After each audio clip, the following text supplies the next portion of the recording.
video will introduce you to the alternating cable cast on and alternating cable bind off. Similar to a tubular cast on, the alternating cable cast on creates a nice aesthetic around the edge that really wraps your cast on stitches. Unlike the tubular, it doesn't actually create a tube. So while the stitches do have this nice finished look and nice stretch to them, which works for 1x1 or 2x2 ribbing, it is different. Part of the reason that I like the alternating cable cast on is that it's significantly less fiddly and more approachable.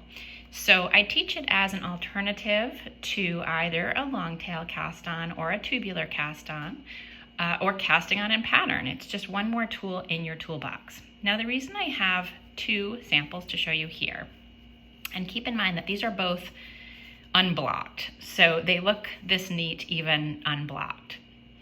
The reason I have two is that I've done the same cast on for each one, the alternating cable cast on. But for the bind off, I've done it slightly differently. So when we get to that point, you'll see that there are two ways to do the bind off. And depending on your personal knitting style, as well as the fiber that you're using, you may prefer one over the other for any given project. They are both called the alternating cable bind off, but one uses standard knitting through the front loop and one uses knitting through the back loop. So there's just a slight difference. Let's get started. Now, in order to not layer too many techniques, I am going to start with a slip knot. If you are used to using a technique where you do not start with a slip knot and you're comfortable doing that from the start, go ahead.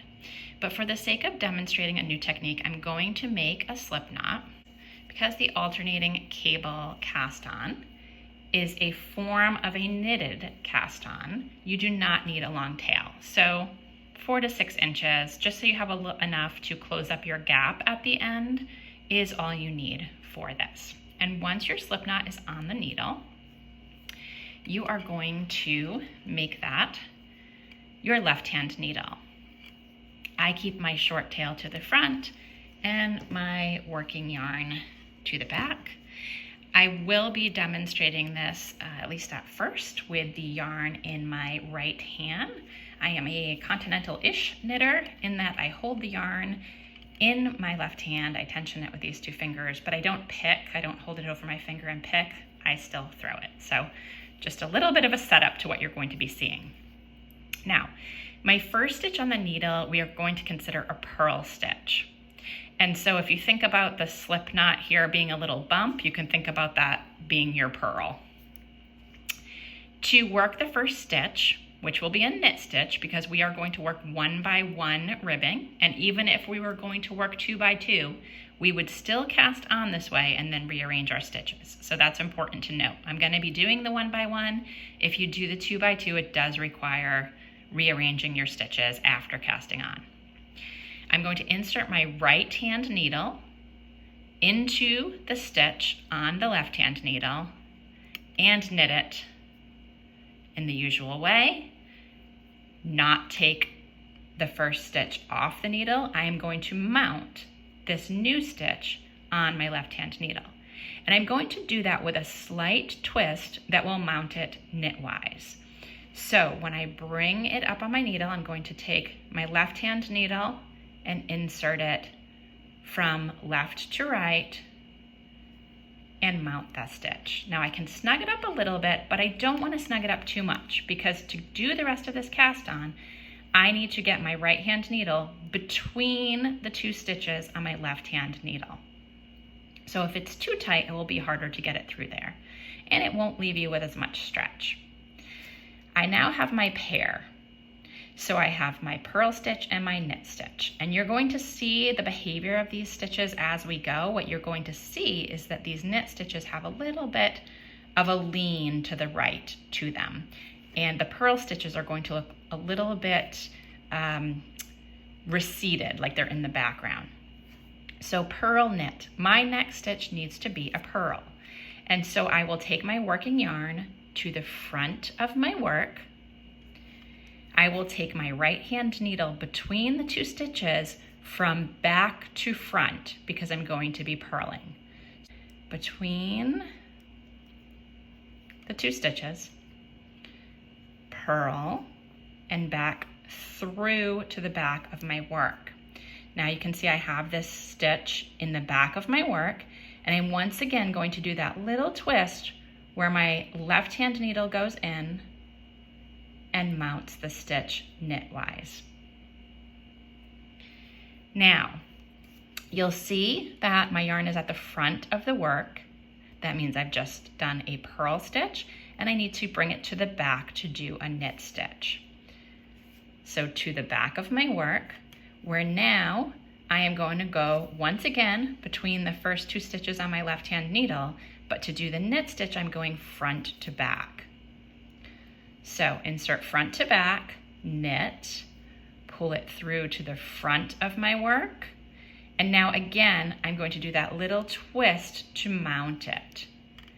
If you don't do the twist, that is also okay, but do it consistently. I recommend doing the twist because of the way that it mounts the stitches, but if you do it the other way, you will still get a nice cast on edge. You just want to be consistent with how you're mounting the stitches. So I'm talking a lot to demonstrate this and going in slow motion. What happens if I lose where I am? Well, we can always count purl, knit, purl, knit. We can also look, as I said, at the position of our yarn. This time you see that the yarn is to the back. That means I just did a knit stitch and I need to come to the front to purl. So between my 2 stitches from back to front, purl, pull it to the back, mount it, give it a little snug. To the back to knit, between the 2 stitches, knit, pull it to the front, and mount. And as you see, we are now developing this pattern that I mentioned where one of the stitches, the purl stitch, is more recessed. The knit stitch is to the front with a slight lean to the right, recessed, slight lean to the front, recessed, slight lean to the front. So those are all the ways to figure out where you are if you have to set your cast on down in the middle, or at the very end when you have your total number of cast on stitches, to check and make sure that you've alternated. So if you suddenly see one that is not in the correct order, let's say here I lost track of where I was, I came back and I did another knit stitch. What I would see when I go back and look is that I've got recessed, leaning, leaning, or you might even not even be able to tell at that point. You might think it's recessed, recessed, leaning, but either way, what you can see is you don't have one of these neat little pairs. See how these are neat little pairs? All of a sudden you have a trio. And so you just want to take the one off, and then you'll be able to see that you have a pair. This would be the case if you had cast on, let's say you needed to cast on 36 and you looked back and you saw it at number 24, you grab the last one you know is correct, slide the rest off, and cast on again. So it's always good to look at your work as you're going, catch mistakes so that they can be fixed, and have the best shot of having your knitting look the way that you'd like at the end. Okay, so let's cast on a few more to see it in a little bit more of a flow. I am now purl, knit, purl, knit, purl, knit. I need to purl.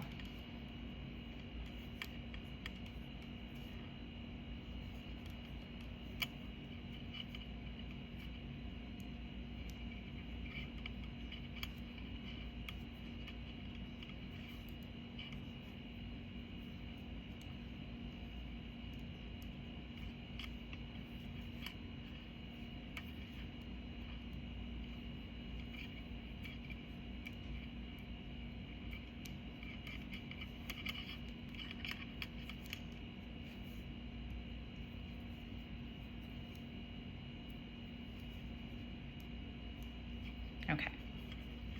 Now, we are going to do the total number that we need. I'm going to do that and come back to you, and then show you how and why we will work the first row flat.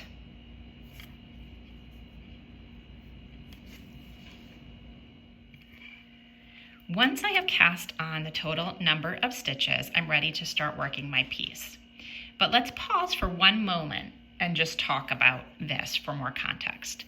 So to be working in the round, I've cast on an even number of stitches, and that's because I'm going to be working 1 by 1 rib, or if you were working 2 by 2 rib, you'd still have an even number that would be a multiple of 4. If you're working flat, and this is, say, the bottom hem of a sweater that's bottom up, you are most likely casting on an odd number of stitches to balance your ribbing across the bottom, and you may have selvage stitches at each end. You can work it flat with an even number of stitches, but you are more than likely working an odd number. When you're working in the round, the reason that you work the first row flat, well, it's really 2 reasons, I suppose, that are most common. One is that we are treating this like the public-facing side of our work, or the right side of our work. And if we immediately joined in the round, we would be turning our work so that the working yarn was coming off of the right-hand needle, and we would have reversed the fabric. It will still work. You absolutely can do that, but you're going to have the other side of the cast on as your right side. That means that what looked like a right leaning knit stitch is going to be back here recessed for your purl stitch. And what looked like a recessed purl stitch is going to be your knit stitch.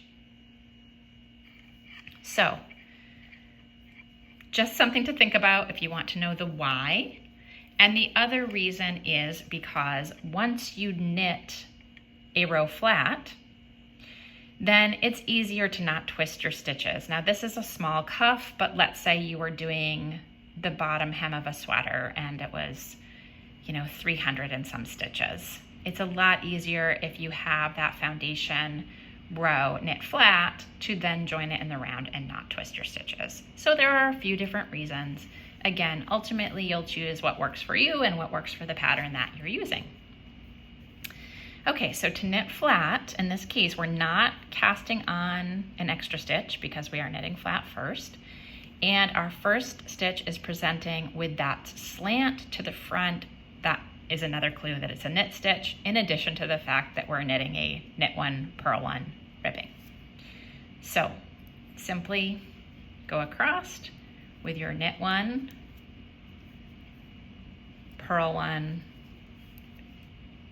knitting for that first row. Okay, so I'm finishing that first row flat with a knit and a purl. And now let's look at how that looks. You can really start to see this nice edge. You have your right leaning knit stitches, and then you have your purl stitches. Now, see how much easier this is with a little bit more depth here to now start working in the round. And our yarn is coming off the right-hand needle. I'm going to reposition half of my stitches on the front and the back for magic loop and join in the round. So let's look at that. Okay, so here's my halfway point. Going to pull my cord through for magic loop. So now I have my working yarn, as I said, coming off of my right hand needle. Again, very important, make sure you're not twisting your stitches. So see how those are? And I bring them around, not twisted. And I am going to have my working yarn. Remember, don't knit with your tail. We've all done it. Get it out of the way. And I am now ready to join by simply knitting into my first stitch. So I'm going to knit that stitch. I'm going to snug it up. Now, make sure you don't snug it so tightly that you can't get the needle through at the end, but enough so that you don't have that big ladder or gap. And then you are just going to work in the round now with your 1x1 ribbing.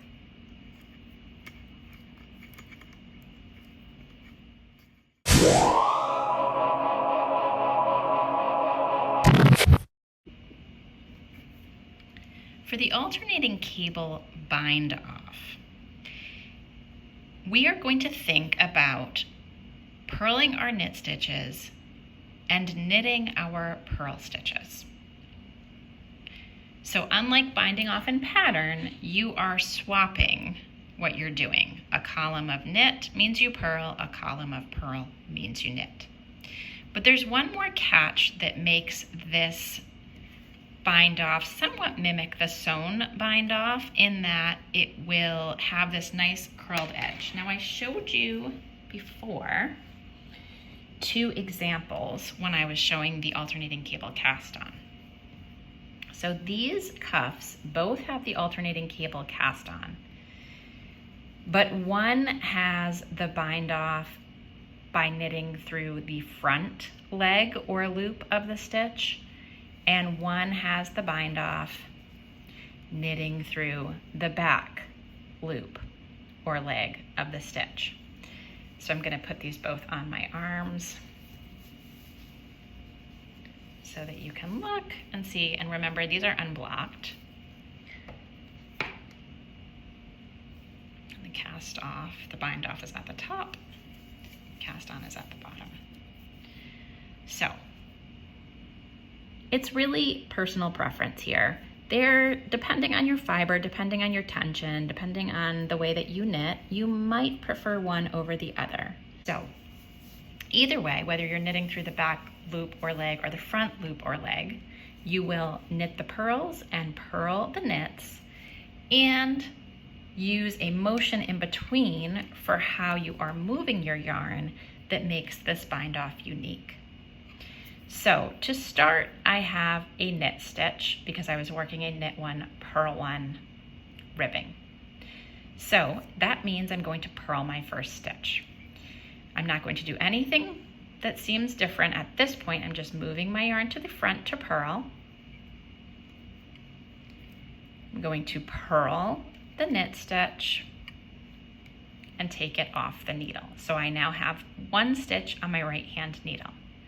Now, what makes this bind off different is that instead of your yarn traveling in this channel between the needles like it does when you're knitting, you need to have it travel behind the stitch or needle here. If you're using flexi flips or DPNs or 2 circular needles, you can do that. I call it the long way around, but you can take your working yarn and move it behind to knit. Now, if you're using a circular needle or a magic loop, you see the problem here is that you have a cord in the way. So taking that long route around doesn't work. I thought of another way to do this. I don't know if others have done it or not. I hadn't seen it, but I'm sure it's invented, as are most things in knitting, meaning someone's done them before, even if you haven't seen it. So what I thought is, well, if I want to get my yarn around here, and I don't want to use a 3rd needle, or I want to be on my circulars, I want to be on my magic loop, what can I do? Well, I can just have my left-hand needle hold this stitch for me while I move the yarn. So I can slip it over purlwise, move my yarn, and slip it back, and I've accomplished that same long path around with an extra movement of my stitch, but one that you can really get into a flow. So let's see what that looks like. Now my yarn's in the back ready to knit because I have a purl stitch presenting. So I knit that stitch and I bind it off by passing the first stitch on my right hand needle over the second, as with most bind offs commonly. And now I need to purl the next stitch, but remember that I can't come through this channel. So I'm going to slip that stitch back, then move my yarn, slip it over, and I'm ready to purl. Purl, bind off, slip, move, slip, knit, bind off. Slip, move, slip, purl, bind off.